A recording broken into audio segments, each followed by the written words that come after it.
Alors une fois le logiciel installé, on arrive sur l'interface Twinmotion encore une fois, sauf qu'au lieu d'installer, on a lancé, donc c'est ce que je vais faire tout de suite. Alors l'engrenage nous permet de créer un raccourci, vérifier, désinstaller, etc. Non, on va lancer. Donc si tout va bien, là c'est le premier lancement, le logiciel devrait se lancer, voilà, sans problème. On voit qu'on peut faire des images, des vidéos, des images 360 et de la réalité virtuelle. Alors réalité virtuelle, on verra, moi j'ai un casque, mais là il n'est pas branché, mais de toute façon, ça serait une utilisation spécifique, on verra plus tard. Donc voilà, l'interface, elle est comme ça, on va se déplacer avec les flèches, ou alors les touches QSD, Z sur le côté, AE, les flèches en haut en bas, ok. Très bien. Je ferme donc cette fenêtre, je me mets en plein écran, et voilà, on arrive dans l'interface de Twinmotion. Donc, avec la molette, je zoome et je dézoome. Avec les flèches du clavier, je peux avancer ou reculer, ou aller sur le côté. Et puis avec le clic droit enfoncé, et je vais bouger à droite à gauche, mais là c'est ma vue, en fait, c'est mon regard, vers quelle direction je regarde. Donc on a déjà un petit paysage de poser là, l'interface est assez épurée. On a des listes déroulantes ici, alors tout de suite je vais le passer en français, je vais venir ici dans Edit, Préférences, Qualité, Apparence. Apparence, il y a langage, je vais mettre français. On a la chance que ce soit en français et bien traduit, donc on va le faire, donc voilà, ça y est, c'est arrivé en français. Et voici l'interface. Donc sur le côté, j'ai des petites flèches qui peuvent se déplier. Alors, je les replie, et ici j'ai un petit œil qui va nous servir à faire quelques réglages sur le soleil, l'heure de la journée, vous voyez, on peut passer la nuit, le jour, le matin, etc. Donc sur le côté gauche, la petite flèche, là, c'est tout ce qu'on va trouver, ce qui est proposé par Twinmotion pour, je sais pas, alors on a des chaises, hop, je peux glisser une chaise, hop, on a plein d'objets comme ça, alors plein, il y en a moins que dans la version précédente, c'est-à-dire la version qui était éditée par Advent, mais il y en a toujours beaucoup, donc on peut, il y a des objets, il y a des arbres, voilà, je peux glisser des arbres, hop, qui bougent avec le vent, etc. Enfin bon, c'est formidable. Si je sélectionne ça avec le clic gauche et que je fais Sup au clavier, eh bien je supprime. Alors vous voyez que j'ai même supprimé le terrain. Donc je vais en mettre un autre, je vais là, je viens ici, je viens sur Végétation, Terrain, et je vais mettre un flat. Donc je le prends et je le glisse ici. J'attends quelques secondes que ce terrain arrive. Et vous allez voir, c'est là que ça commence à être amusant. C'est que le terrain, je vais pouvoir le modeler dans tous les sens, et en faire quelque chose de très sympa. Alors je déplie la flèche de droite pour vous montrer ce que c'est. Ici, c'est tout ce qui est dans ma scène. Donc pour l'instant, j'ai que le flat. Le flat, c'est ce terrain-là. Le terrain plat. Vous voyez, tout n'est pas traduit. Ça veut dire plat, flat. Donc quand je sélectionne le flat, soit ici, j'ai deux options en bas, sculpter ou peindre. Alors je vais commencer par sculpter. Sculpter, j'ai donc une brosse là qui apparaît. Je peux régler le diamètre de cette brosse, l'intensité ou la forme. Alors je vais rester sur une forme comme ça, cercle normal, et quand je brosse, ben je fais des bosses. Je vais faire du relief. Alors plus ou moins fort. Si j'y vais très fort, on voit qu'il y a une deuxième texture qui apparaît. Automatiquement, il considère que c'est un mur, que c'est de la rocaille. Enfin bon, voilà, je peux faire des trucs comme ça. Alors je vais faire un plus gros, comme ça dans le fond, je vais faire des gros, hop, hop, hop. Et puis on va prendre un peu de recul. Alors hop. Alors, quand j'appuie sur la molette et que je vais en haut en bas, ça me permet d'aller en haut ou en bas. Donc ça, c'est assez pratique. Je vais commencer à modéliser. Hop, intensité, je vais faire plus fort, comme ça va monter plus vite, plus fort. Et puis je me modélise comme ça, des petites montagnes, on va faire des vallons après, un petit peu une rivière, etc. Hop. J'en fais un petit peu tout le tour, histoire de casser un peu l'horizon. Je regarde ici, la brosse, j'en ai plusieurs types. Donc la brosse qui fait des bosses, la brosse qui fait des creux. On va l'utiliser tout de suite et on va faire voilà, un creux comme ça. Peut-être moins fort, je veux pas qu'il y ait les bords en rocaille là. Donc j'y vais doucement. Intensité, je vais descendre. Bon, admettons comme ça. Je peux donc, là, il y a égaliser, c'est-à-dire pour, voilà, faire des pentes douces. On a faire des petites bosses, hop, petits creux un peu partout, créer des irrégularités, donc on peut rajouter encore des couches par-dessus. Je vous laisserai découvrir ça. Éroder, c'est donc quand il y a quelque chose de trop saillant, on fait ça, ben ça devient plus lisse, hein, comme de l'érosion. Et puis là, c'est pour faire un plateau. Et un plateau, je vais en faire un ici. C'est une surface bien plate, parce que ici je vais mettre une maison, donc j'ai envie que ça soit plat. Hein. Avant de faire une maison, on fait bien les fondations, on fait un terrain bien plat. Je vais venir ici sur importer. La flèche qui rentre, c'est importer. Importer, je vais chercher dans ce que moi j'ai téléchargé précédemment. un modèle SketchUp dans Maison. J'en ai choisi un sur la SketchUp Warehouse, c'est pas moi qui l'ai fait, qui s'appelle Casa quelque chose, voilà, un truc un peu design moderne. Ok. Il arrive. Alors je sais pas du tout où il a été mis là. Si jamais je le trouve pas, il suffit de venir ici, vous voyez, sur le côté du coup, il s'est rajouté dans la liste d'objets. Casa, il est là. Clique droit dessus, zoomer, boum, il me met bien dessus. Alors, ma surface plane, je l'ai fait tout, je me souviens plus. C'était là, je crois. Hop, on verra, tout ça, c'est pas grave.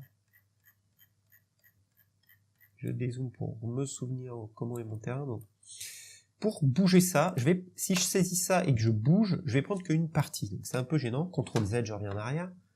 Je remonte là, il y a la hiérarchie, là, vous voyez, il y a plein d'objets. Ben, c'est tous les trucs SketchUp qui sont dedans, en fait. Tous les objets qui constituent ça. Donc je vais bien prendre le premier, Casa. Et lui, quand je le bouge, ben, c'est bon. Lui, je peux l'attraper. Alors ma surface plane, elle est là-bas. Hop. Je peux l'attraper. Je peux éventuellement, hop. Clic droit, zoomer, comme ça j'ai un vue bien proche, et puis je vais essayer de le plaquer au plus près du sol. Voilà, bon écoutez, on va dire que c'est pas mal. Je vais retirer les murs, donc là les murs c'est bien, ils sont indépendants, donc je fais supr et supprime, la petite porte, pas le terrain, CTRL Z. Les arbres là, je rajouterai des arbres de Twinmotion qui seront sans doute un petit peu plus faciles. Ah, pas le mur, hop, voilà. Faire attention à ce qu'on attrape. Ici, j'aimerais enlever les petits piliers. C'est quoi ça? Voilà, ça je supprime. Donc voilà.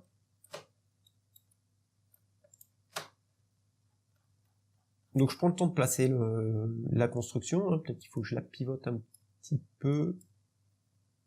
Alors, Casa, hop, je prends l'axe ici, ça permet de tourner. Et si je prends le coplanaire ici, ça permet de bouger. J'essaie de trouver l'orientation de la maison, ça doit plutôt être comme ça. Ouais, on va la mettre comme ça. Et du coup, la maison étant placée, je vais commencer à paysager un peu tout ça autour.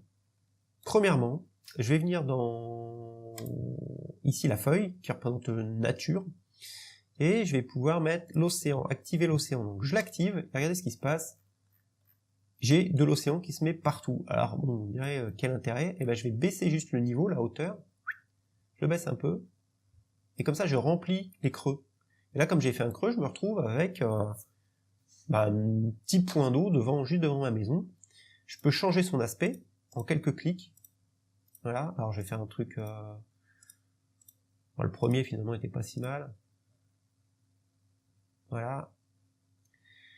Je reviens sur le flat. Alors hop, je le sélectionne ici, le flat. J'ai donc peindre comme option.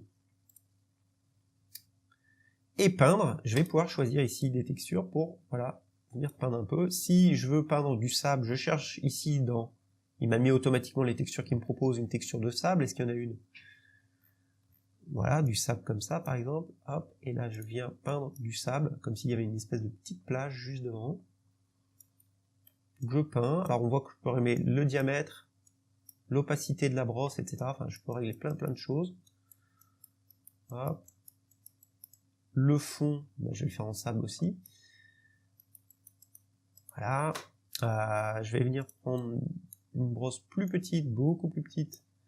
Et puis je vais faire des espèces de petits chemins de terre, essayer voilà, que ça soit pas complètement parfait, venir un peu salir tout ça.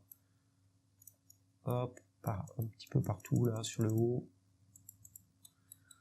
Pas que ce soit tout vert parce que ça va pas être très réaliste.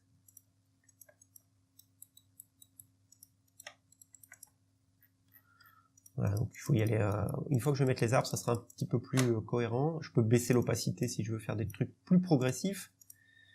Hop.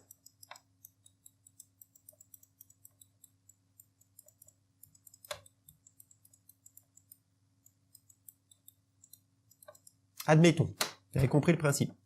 Maintenant, je vais revenir sur la feuille et je vais aller sur végétation. Et là, il me met automatiquement toute une bibliothèque de végétation, d'arbres, etc. J'en ai quelques-uns ici. Et je vais vous montrer comment ça s'utilise. Et là, ça devient super intéressant. Je vais choisir un type d'arbre. Par exemple, des espèces de grands sapins. Est-ce qu'il y a ça? Voilà, des sapins comme ça. Ouais, pourquoi pas. Je glisse dans un slot vide ici où il y a marqué déposer ici.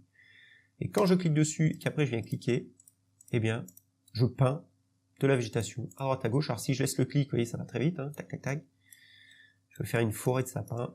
Je peux grossir la brosse et venir faire d'un seul coup, boum, des forêts entières. Je peux mixer avec d'autres types d'arbres. Là, j'ai choisi un autre arbre qui était déjà dedans. Boum. Boum. Je vais choisir un autre type de sapin, je le dépose ici, je fais clic, et hop. Ah, celui-là, il est géant, donc on va peut-être pas le faire, je vais en choisir un autre. Celui-là, peut-être, hop. Voilà, qui est plus à la même échelle, on va dire. Et puis si ici et là, je veux en mettre un géant, justement, celui-là, il est super grand, bah, je peux en amener un, comme ça, je le glisse directement. Et puis lui, je vais pouvoir le placer vraiment où je veux, quoi. Donc voilà, alors ça manque un peu d'arbres ici, du coup, je vais revenir sur la feuille, végétation, et je vais placer, voilà, des arbres, des sapins, des petits coquelicots. Alors ce qui est rigolo, c'est qu'on peut vraiment, hop, la feuille, végétation, il y a des fleurs aussi. Je me vais me mettre là, on va faire un petit champ de coquelicots, ça sera bucolique, hop, alors juste derrière la plage, voilà, hop. Si je me suis trompé, j'appuie sur Shift, en dessous majuscule, et je repeins, et ça enlève. Pareil, si je veux enlever des arbres, du coup, je me choisis arbre, je fais clac, clac, et j'enlève les arbres. Je vais choisir voilà, des petites fleurs ici et là. Qu'est-ce que je peux rajouter encore? Parce qu'il n'y a pas que arbre, hein. Si je remonte d'un cran, arbre, buisson, herbe. Herbe, je vais glisser ça, hop, je vais prendre cette herbe-là, puis je vais venir la peindre. Et voilà, et je peins de l'herbe. Enfin, vraiment, c'est assez amusant, on a l'impression de faire un petit truc de jeu vidéo. C'est assez amusant. Densité d'herbe, je peux en mettre un peu moins aux abords de la maison, ouais, c'est un peu clairsemé. Je peux mettre plus un gazon, sinon, tac. Ah bon, je vous laisserai essayer tout ça. Je vais remettre des arbres ici sur la pente, là, boum, boum, boum, boum. Voilà, hop, cet arbre-là, il n'a rien à faire ici, celui-là non plus. Vous avez compris le principe. Alors, il y a tout un tas de trucs, de la lavande, enfin, il y a énormément de choses. Ça, c'est dans la feuille.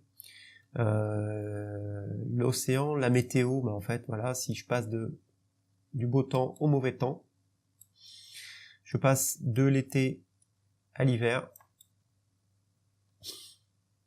La végétation change de couleur, etc. Alors si c'est des sapins, ils n'ont pas perdu leurs feuilles. Mais on va regarder les arbres là-dedans. J'avais mis quelques arbres. Voilà, eux sont devenus des arbres morts. Vous voyez, ils n'ont plus de feuilles. Si je remets l'été, ici, voilà, tout le monde est beau temps. Alors je vais mettre juste beau temps avec un petit peu de nuages, histoire que ce soit plus sympa. Vraiment, voilà, c'est que du cliquer-déposer, des choses comme ça. C'est super intéressant à faire. On peut régler la direction du vent. Est-ce qu'il y a de la pollution ou pas? Là, ça va créer une sorte de brouillard. Voilà, hop. On peut simuler un peu la lumière du matin. Avec l'œil ici, je peux régler, voilà, le lever du jour. Si je veux changer les matériaux, je viens ici, je vais pipette, je vais prendre par exemple là l'espèce de matériau qui est partout sur la construction. Il m'ouvre la bibliothèque de matériaux, je vais sur béton et je vais glisser un béton à la place de celui-là, je le glisse dessus. On voit qu'ici ça se remplace. Pipette, je viens là, hop, béton, je le glisse à la place, etc., etc. Enfin, je vais pouvoir remplacer toutes les matières. Là, j'ai une espèce d'herbe SketchUp qui est pas belle du tout. Donc, je peux venir voir dans, hop, bois, béton, sol construit ou sol nature. Sol nature, je vais, hop, glisser ma nouvelle texture ici. Alors, celle-ci, bizarrement, il n'arrive pas à l'attraper.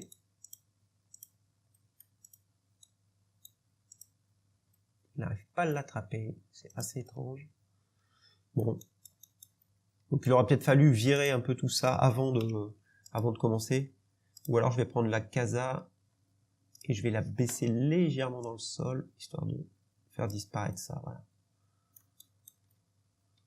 Ok, on va orienter le soleil différemment. Alors comment on fait ça? Je pense que c'est dans localisation, orientation.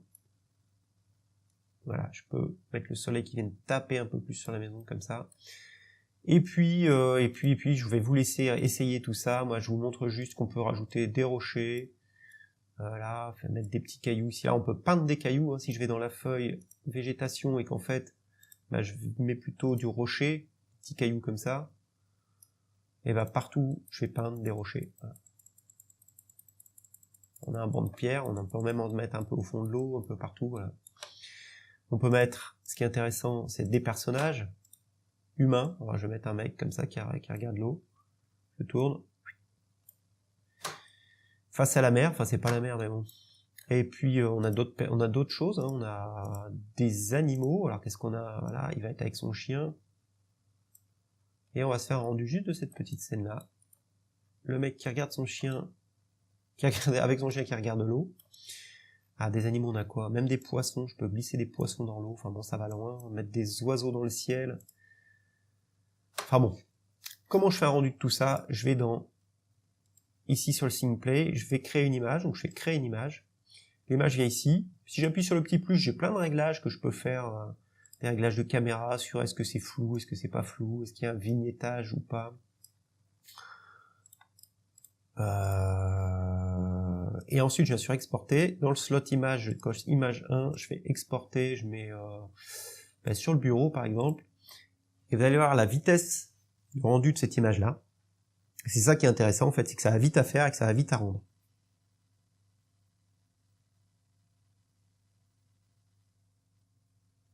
Voilà, ça a mis quelques secondes et j'ai pas un PC dernière génération.